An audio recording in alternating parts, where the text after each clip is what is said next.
Hi guys, it's Sunday evening. It's like 5:30. Tried to braid my hair. That's a mess. Oh well, it's a home day. I've been cleaning and now I'm gonna try and make a pizza, a kind of crustless pizza. It's cauliflower crust pizza. That's what I'm gonna try and do. You wanna join me? This could be fun. This could be a train wreck. Let's see what happens. In the messy cabinet. Yikes, I got a to-do list. But first, I'm going to take some cauliflower crumbles and I'm going to throw them into a food processor to process them even more. Because the recipe says working in batches is needed, pulse cauliflower in a food processor until reduced to the consistency of coarse breadcrumbs. Which I cheated a little. I already bought some crumbles and I feel like they need to be a little bit smaller. Like some of them are, but not all of them. So here I go.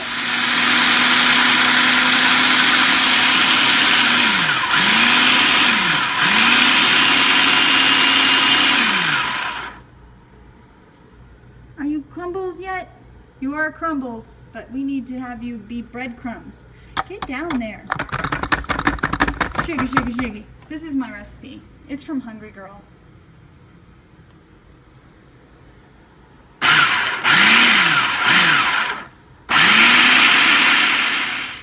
Well, that looks nice. Nice and breadcrumby like. Now I'm supposed to put this into a large microwavable safe bowl, cover and microwave for 3.5 minutes. Let's do that. All right. Let's do 3 minutes and 30 seconds.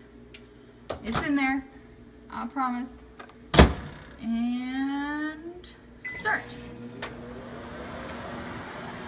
The recipe doesn't call for any hamburger, but I'm a meat eater, so we got that cooking. We have the oven preheating to 400. I think we're on track. So I took it out, I stirred it, and now we're gonna do it for another 3 minutes and 30 seconds. This is exciting stuff, people. Then the directions say to transfer the cauliflower crumbs to a fine mesh strainer to drain and let cool for 10 minutes. Well, I don't have a fine mesh strainer, so I have taken paper towels, put them into a clean sink, and put the crumbs on top of them so that it can cool for 10 minutes. Ingenious, I know. Or it will be a disaster. We'll see. So the first step for the topping, hi guys, is to melt, let's see, melt butter in a skillet over medium to high heat. And it's whipped butter, salted because they didn't have whipped butter that was unsalted. And I did not prepare accordingly, so none of this is open and I don't have my measuring spoons. All right, that's an exciting, fun, organized drawer right there. We're gonna take 2 teaspoons of whipped butter. How do you open the whipped butter? It should not be this challenging. All right, it's open, thank God. So teaspoons. So this is a teaspoon, and we need 2 of these. You would think whipped butter would be easier to dish out. Anyway, how do you get it out? Oh my gosh. This is gonna be a mess. Hold on, I'm gonna grab a butter knife.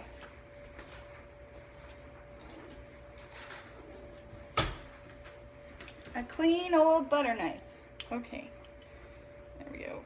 That's 1 teaspoon. That was a little more challenging than I anticipated. Another teaspoon. I like them heaping teaspoons, obviously. Can you see that? Can you even see that? There we go. All right, so we're gonna, over medium heat,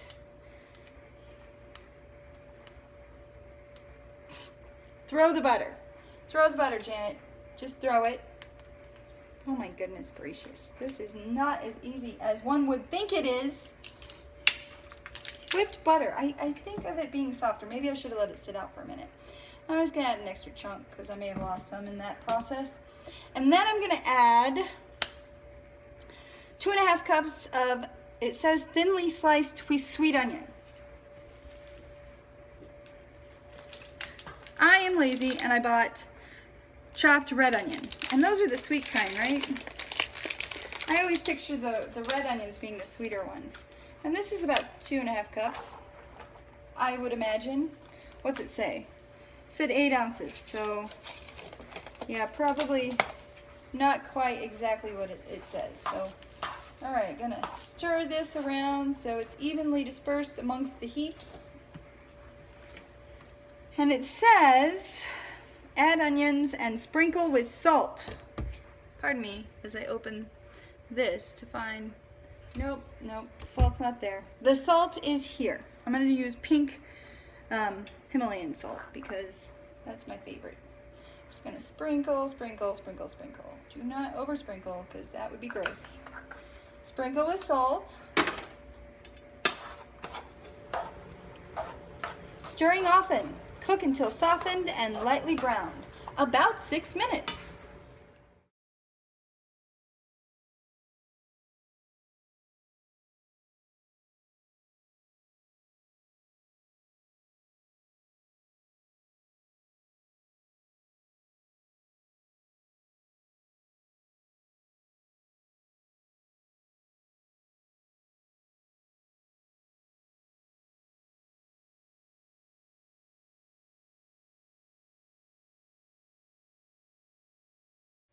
So I believe that the onions are nicely starting to caramelize. So then I'm going to add 1 cup of chopped brown mushrooms. Now these mushrooms I cooked earlier today because I had some time and I was like, I'll just go ahead and get my mushrooms cooked. So I'm going to add those and let them cook together for a while so that the caramelization can kind of transfer between the mushrooms and the onions and the onions and the mushrooms, because I don't really know how all that works, but yeah.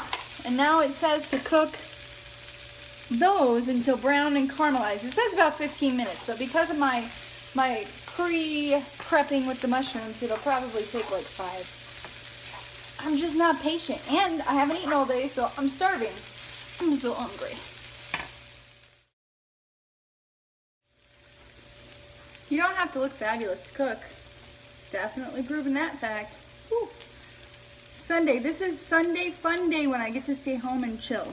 The next thing I'm going to do is I have some baby spinach, and I'm going to add about 2 cups to the fire. Turn up the heat a little bit. Spinach cooks down very nicely. So I'm going to add just about 3 handfuls. I don't know what I'm doing. I'm not Martha Stewart. I'm not Paula Deen. But it says to increase heat to medium to high, add spinach, and then I'm going to also add some garlic after the spinach has cooked down a bit, because I did not pick a very large pan. My bad. I need more room. I need more room. Okay, I have found a larger pan. That poor little pan was not enough. Alright, I'm adding some garlic. I like the squeezed garlic because I'm not good at decloving garlic. It says to add, let's see, 1 tablespoon. I like my garlic though. And Steve's not home. Not going to be kissing anyone. So let's just empty that out. That's probably about 2 tablespoons. But it's the last of my garlic, so if you're going grocery shopping with me next time, please remind me to grab more garlic, because that's like running out of oxygen in this household. I love the smell of garlic. I love the smell of garlic. I don't even know. I'm so hungry. I think I'm becoming delirious. Notice the spinach leaves are cooking down. I probably should have taken the stems off. Oh well, I feel like they'll cook down too. So we got it on some pretty decent heat right now. Yummy! Smell-o-vision, smell-o-vision. So the crusts were browning, definitely browning. There's one over there and there's one there. And then when I took them out, I was like, well, I feel like I'm missing some ingredients. That's because I am. I thought about just deleting this and trying to start over, but I'm human. It happens. I got caught up in the making of things and got all the cauliflower together. Forgot to add the rest of the crust ingredients, so we're going to carry on with this recipe. Thankfully, I'm not cooking it for anyone, but what is missing in the crust? So the only thing I have in the crust is cauliflower. Yeah. So what's missing is 1/4 cup egg whites, 1/4 cup mozzarella cheese, some Parmesan cheese, some seasoning, and some salt and pepper.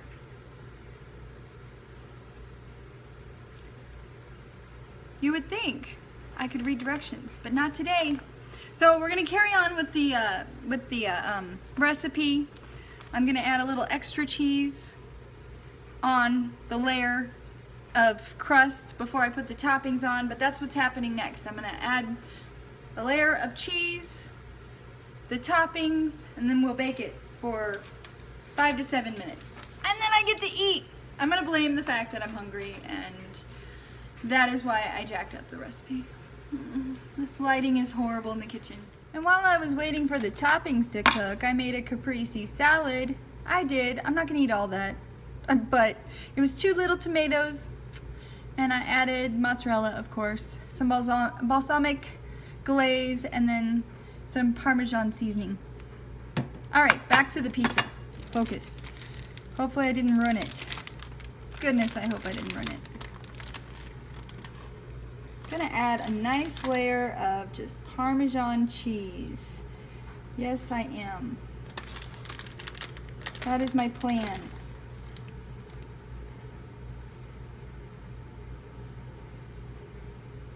There we go. With washed hands, I'm gonna take hamburger meat that is cooked and just crumble it on top.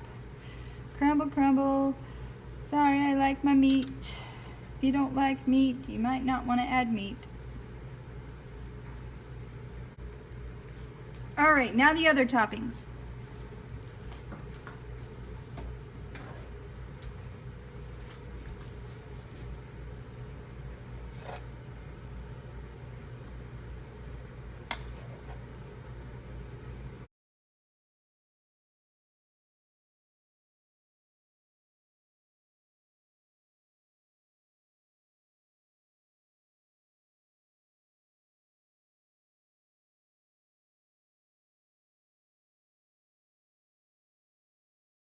Now I'm going to add some more cheese. And it's just mozzarella cheese. Just some low moisture, part skim, mozzarella cheese. I'm a cheese fan. That's for reals. I'm so bummed that I jacked up the crust. Here we go. Hungry girl be shaking her head. Won't be tagging her in this video. Now we're gonna put this back in the oven for 5 to 7 minutes. All right, here's the finished product. That is what it looks like. I think it looks darn good. Let's do a taste test. Sorry if the shot's a little crooked. That's because the tripod and I have been fighting. Whoa. I think it just won. Okay, all right, we're good, we're good. So here's my little piece of the pizza. It's a little crumbly. Gonna need a fork.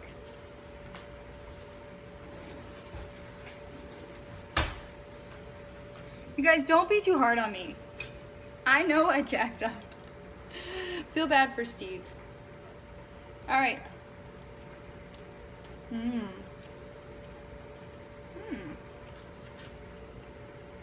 That's really good. The crust could probably have some Italian seasoning added to it and some cheese to make it a little bit better and less crumbly, but this is good. Cheers! Don't be too hard on me. Don't be hating in the comments. Messy cooking with Janet. That's what this is. Hope you guys are having a great weekend. I'll see you soon.